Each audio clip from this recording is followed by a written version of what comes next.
પરિણામના જે કંપનીના પરિણામ આવ્યા છે અંતર્ગત ડેપ્યુટી સીईओ फिरोज अजीज अपनी साथे जोड़ाई गया है, एमनी साथे चर्चा करिए। फिरोज जी, गुड मॉर्निंग सर और स्वागत है आपका शो पर। सबसे पहले सर कॉन्ग्रेचुलेशंस, काफ़ी स्ट्रॉन्ग नंबर्स कंपनी के यहाँ से हम देख रहे हैं और पर्टिकुलरली FY23 का जो गाइडेंस आउट परफॉर्म आपने यहाँ से किया है। Looking at the current market dynamics sir, FY24 guidance जो है कब तक सरपास करने का कुछ अनुमान है और can we expect upward revision? नमस्कार। ऊपर वाले की दया से ऑफ कोर्स पहले क्वार्टर में वी अचीव 26-27% पूरे साल के गाइडेंस को हमने अचीव कर लिया है। जाहिर सी बात है, हम एक बिजनेस ऐसे बिजनेस में है जहां पे विश्वास पे क्लाइंट पैसे लगाते हैं, तो हमेशा कॉन्जर्वेटिव कमिटमेंट्स क्लाइंट्स को, शेयर होल्डर्स को देते हैं। ये हमारी बेसिक डीएनए है एज एन ऑर्गेनाइजेशन। तो रिवीजन ऑफ कोर्स आज तो मैं कह नहीं सकता, बट कोशिश जरूर है। बट आई थिंक 6 महीने 9 महीने के बाद ही हम वो कॉन्जर्वेटिव अप्रोच लेके फिर रिवीजन करते हैं। जैसे आपने लास्ट टाइम भी देखा था कि दिसंबर में हमने थोड़ी रिवीजन की थी 3-4% प्रॉफिट एक्स्ट्रा करने की, और दूसरे वेरिएबल्स भी। So having said which, I think उम्मीद तो है कि हम अपने गाइडेंस को बीट करें, एटलीस्ट मार्जिनली। Definitely sir. साथ नेक्स्ट यो नेट क्लाइंट एडिशंस के बारे में अगर बात करें तो वो दिख रहा है द सेम 395 का सेम हम लोग Q1 FY23 लेवल्स पे देख रहे हैं। आउटलुक क्या लग रहा है सर गोइंग फॉरवर्ड? अगर आप हमें अगर हमारी क्लाइंट एक्विजिशन की एक वेरिएबल जो एक बहुत बड़ी ग्रोथ ड्राइवर है, 4 ग्रोथ ड्राइवर्स हैं इस बिजनेस के। एक ग्रोथ ड्राइवर है नए क्लाइंट कितने जुड़ते हैं, वो जो है वो वक्त से बढ़ती जाती है। मेरा ये अंदेशा है कि साल 2 साल में ये rate of client addition 200 per month पे आसानी से पहुंच सकती है, क्योंकि जैसे मैंने कहा कि विश्वास का बिजनेस है। जैसे क्लाइंट अपने ज्यादा वक्त बिताते हैं तो वो अपने दोस्तों को रेफर करने की उम्मीद होती है। अगर किसी ने 5 साल हमारी कमिटमेंट और डिलीवरी देखी कि हमेशा कमिट करते हैं, अंडर कमिट करते हैं, ओवर डिलीवर करते हैं एज अ क्लाइंट, तो अपने दोस्तों को भी कहते हैं कि भाई इनके साथ जुड़ जाओ, आपका पैसा सेफ रहेगा। तो मेरी ये उम्मीद है कि 110 120 जो है रेट ऑफ क्लाइंट एडिशन, वो बढ़ के 200 आने की उम्मीद है साल सवा साल में। And we are very well on track and it's path of course that we will get to 200 new clients in a month over the next 1 year. Definitely. साथ ही सर एक्टिव क्लाइंट फैमिलीज़ के बारे में अगर बात करें तो जो कि है अप 4.7%, उसके लिए तो करंट रन रेट को देखकर क्या टारगेट लग रहे हैं फॉर फाइनेंशियल ईयर 24? देखिए, करंट रन रेट पे तो जाहिर सी बात है कि हमारी उम्मीद है कि 9,800 10,000 के स्तरों को टच करने की कोशिश तो है। बट आई थिंक एक बहुत बड़ी एक बेस बन जाएगी। फिर द ऑर्डर ऑफ मैग्नीट्यूड हम 10,000 नए मतलब टोटल HNI फैमिलीज को एडवाइस करने की शायद इस फाइनेंशियल ईयर में नहीं हो, 1-2 महीने 3 महीने और लग जाएं। बट वो एक बहुत इंपॉर्टेंट माइलस्टोन है हमारे लिए कि become the one of the larger players in terms of number of families you are giving your advice to। जी। साथ ही सर जो करंट जंक्चर में नेट इनफ्लोज जो है कैसे शेप अप होता आप देख रहे हैं, और particularly Q1 uptick of 3.5% QOQ basis पर, तो what percentage of share contributed आपको लग रहा है from by MLD, equity and debt? ये तीनों की मिक्स जो है, हम हमेशा जो क्लाइंट के ऑब्जेक्टिव को पहले इंपॉर्टेंस देते हैं।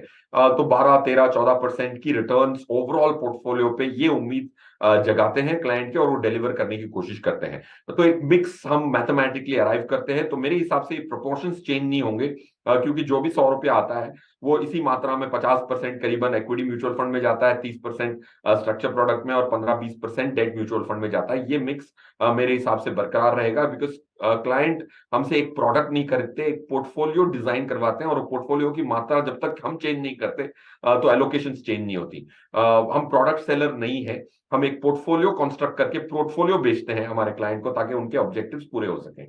और मेरे हिसाब से हमने एक वेल्थ मैनेजमेंट बिजनेस क्रिएट करने की ऐसी कोशिश की है जो मार्केट एग्नोस्टिक हो। जाहिर सी बात है, लास्ट क्वार्टर निफ्टी ने, आपने भी जैसे कहा, Nifty has reached the peak.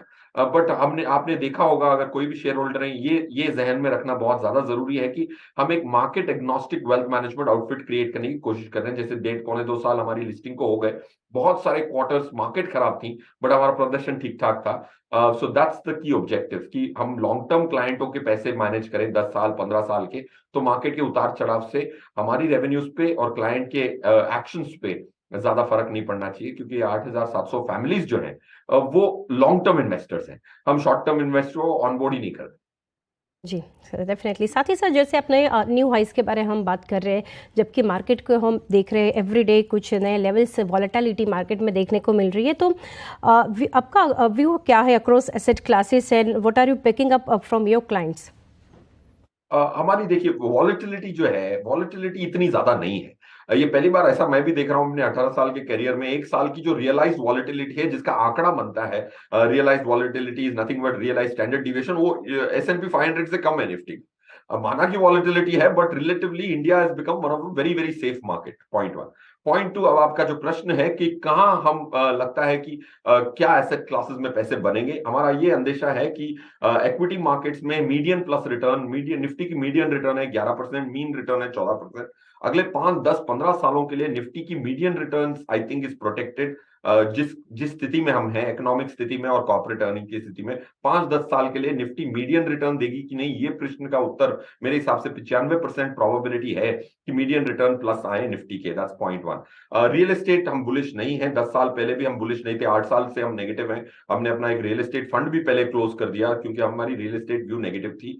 और ये टैक्स चेंज के बाद सेक्शन 54F और 54 पे 10 करोड़ का कैप लगने के बाद बहुत सारी रियल एस्टेट में पैराडाइम शिफ्ट होगी। टैक्स की जो छूट थी री इन्वेस्ट करने की बिल्डरों को, लैंड ओनरों को, वो चली गई है। तो मेरे हिसाब से एक 5, 10 साल की आप वापस रियल एस्टेट की बेयर साइकिल देखेंगे, शॉर्ट टर्म बुलिशनेस देखेंगे definitely because of pent up demand after Covid. But I think long term real estate हमें लगता है नेगेटिव बिकॉज बहुत 3, 4 बहुत स्ट्रक्चरली डेट्रीमेंटल थिंग्स हुई हैं रियल एस्टेट के लिए जो शो अप करेंगी अगले 5, 10 सालों में। जी, और फिर उससे लास्टली मैं जानना चाहूँगी कुछ ऐसे बिजनेस वर्टिकल्स जो कि है new age technology led, digital wealth है, ओमनी फाइनेंशियल एडवाइजर्स, उसके ग्रोथ आउटलुक के बारे में क्या कहेंगे? देखिए हम कोई भी स्टार्टअप अगर हम चालू करते हैं, इनको स्टार्टअप किए हुए काफी टाइम हो गया, अभी हमारे कैश बर्न नहीं करते, दोनों ही छोटे मोटे प्रॉफिट्स करते हैं और काफी अच्छी ग्रोथ भी देखने को मिली है। बट बेस छोटा है तो इसमें ज्यादा क्रेडिट हम नहीं लेंगे क्योंकि बेस छोटा है।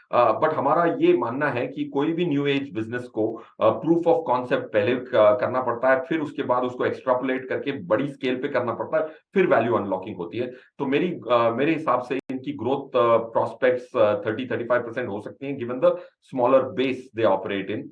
एंड ओवरऑल कंपनी की ग्रोथ तो हमने कही है, लॉन्ग टर्म 20 से 25% की प्रॉफिट ग्रोथ 10 साल तक हो सकती है इस बिजनेस में, क्योंकि एक टेल विंड मिलती है फिनेंशियलाइजेशन ऑफ इंडिया को देखते हुए। अगर कोई client centric wealth management outfit चला सकते हैं तो 20 से 25% ग्रो करना काफी सरल है मेरे हिसाब से, unless you do something dramatically wrong. जी Firoz sir, thank you so much हमारे साथ जुड़ने के लिए and best wishes for coming quarters. Thank you again sir.